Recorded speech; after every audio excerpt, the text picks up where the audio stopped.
Ladies and gentlemen, it's my great honor to participate in this conference and make a speech. My name is Zhang Liyan, the author of the paper, The Performance Research of LTE Advanced Cellular Network based on Relay and Pass-Through D2D technology. Next, I will make a brief speech about this paper. The contents of my speech are divided into 5 parts. First, let me make an introduction about this paper. With the development of the 5th generation technology, the demand for communication quality has shown exponential growth. Regarding the problem of low communication quality at the end of LTE Advanced Cellular Network, we can expand the coverage and share base station traffic by introducing relay technology and D2D technology, thereby increasing the throughput of the communication system. The research background of this paper is to combine pass-through direct D2D mode with LTE Advanced Relay Cellular Network in LTE Advanced cells, and then construct the MINLP optimization problem with maximizing system throughput as the objective function. The convex optimization method is used to realize the optimal allocation of power resource. The final simulation results show the growth of system throughput and user fairness. Next, let me introduce the system model for the coexistence of direct D2D users and cellular users. The system model is shown in Figure 1, which contains both direct D2D users and cellular users. The cellular network adopts time division duplex mode. The entire communication process is divided into 2 time slots, and all relays communicate synchronously in these 2 time slots. Since the system parameters is well documented in the article, we won't list them here anymore. The signal to interference plus noise ratio of the direct D2D pair is listed below, and the SINR of the communication between the cellular user and relay is listed below.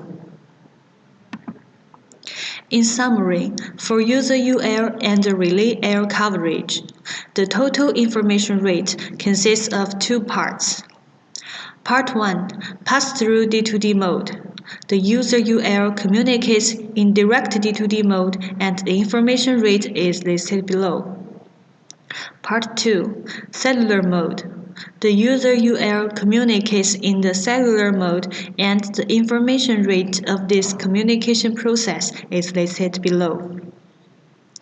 The above formula is multiplied by a half because the cellular users within the relay range need 2 time slots to realize two-way communication through relay forwarding, while the direct D2D communication process only uses 1 time slot, so there is no need to multiply it. This optimization problem can be described as follows. Next, let's look at Part 3, our proposed scheme, power distribution method based on Lagrangian multiplier method. The optimization problem is difficult to solve because it contains both continuous variables and binary integer variables, and the objective function is nonlinear. Such problem can be called mixed integer nonlinear programming. In order to simplify the problem, we first relax the resource block allocation factor into a continuous variable, which represents the proportion of time that the resource block n is allocated to user UL. And it still meets the aforementioned restriction conditions. In addition, 2 new variables are introduced. which are respectively used as power allocation variables for direct D2D users and cellular users to represent the actual transmit power of user UL on the resource block N. The optimization problem after relaxation and adjustment are expressed on the right. Next, we should prove that the objective function is a concave function. Please refer to the article for the proof process, which will not be described in detail here. Therefore, the KKT conditions in convex optimization theory can be used to solve this problem. Use the Lagrange multiplier method to solve the problem. First, define the Lagrange multipliers of the constraints, and then Lagrange function is shown on the left. Take the derivative of the allocated variable of the direct D2D users and cellular users, and show them on the right. According to the KKT conditions, we can obtain the following equation. Then, the optimal transmit power of the direct D2D user and cellular user is listed below. The expression related to the Lagrange multiplier delta n is obtained as follows. The actual delta n is updated by subgradient iteration method, which will be described in detail in the following content. In order to obtain the integral value of the resource block allocation factor, a threshold variable needs to be set. The discriminant formula of the resource block allocation factor is shown in the following formula. After obtaining the optimal solution of the user-to-relay communication transmission power and the resource block allocation factor, the subgradient iteration method is used to update each Lagrange multiplier, and the Lagrange multiplier of the t+1th iteration is updated according to the following formula. Next, let's look at part 4, the performance analysis. Since there are random variables in each channel coefficient and interference link, the information rate of each resource block is also random. In order to reduce the influence of randomness on the simulation results, we have carried out a large number of simulations to calculate the average rate. This will eliminate the randomness of channel coefficients and obtain the fairness index of information rate in each resource block. This paper adopts region fairness index to judge the information rate in each resource block. The definition of region index is listed below. The parameters of simulation are shown in the right table. To check the correctness of theoretical analysis, we implement the following simulations. Assuming that the number of resource blocks and the total bandwidth of system are fixed. In our communication scenario, there are 2 relays, and the number of D2D pairs in each relay coverage is the same as that of cellular users. For example, assuming there are 4 D2D pairs and 4 cellular users in relay 1 and relay 2 respectively. The simulation results in Figure 2 shows that with the increase of number of iterations, the fairness index of information rate in each resource block is close to 1, which represents the user fairness becomes gradually better. These results show that averaging results of a lot of simulation indeed reduce the effect of random of channel. After 50 iterations, information rate of each resource block is close to 4 megabits per second, as shown in Figure 3. The simulation conditions of Figure 4 is nearly 50 iterations and 13 resource blocks. We can find that with the increase of number of D2D pairs and cellular users, the information rate first increases linear and then tends to a fixed value. When the number of D2D pairs and cellular users are equal to 7 respectively, the peak information rate can be increased up to 85 megabits per second.